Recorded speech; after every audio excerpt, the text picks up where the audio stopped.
Welcome back. This is our guidelines for a multiple choice test. A multiple choice consists of two parts of a question. The stem, which is the question, and the alternatives, or the possible answers. So an example would be, a quasar is powered by. Now that's our stem. And then our choices, A through D, are our alternatives. The stem of an item should be meaningful by itself, and it should present a definite problem.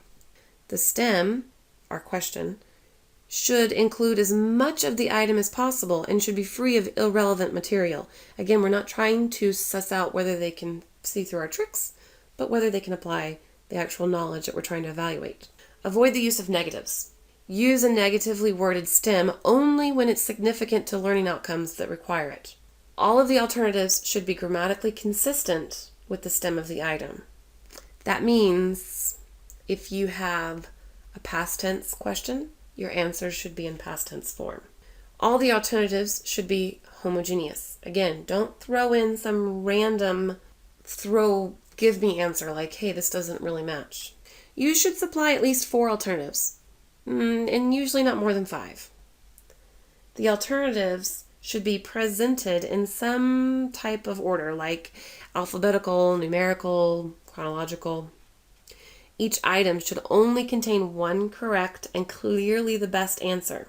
All distractors should be plausible, meaning it should not be out of the ordinary. If the question is over the solar system, then all of the answers should be regarded to that solar system. Avoid verbal association between the stem and the correct answer.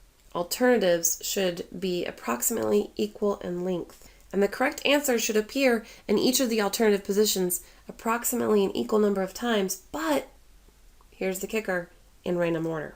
Don't use special alternatives such as none of the above or all of the above. Now, all through my schooling, teachers did this, and I can remember when I was studying to be a teacher at Houston Baptist University, my other major was psychology, and I can remember some of those tests completely disregarded all of these construction guidelines. And instead of focusing on the test at the time, I kept thinking, this is not how you're supposed to write the test. Contrary to popular usage, don't use these special alternatives. Try to make the stem either a direct question or a direct statement, rather than just an incomplete sentence. The stem should present a single central problem. Avoid interrelated items which make the answer dependent. Those give away the answer to the other item.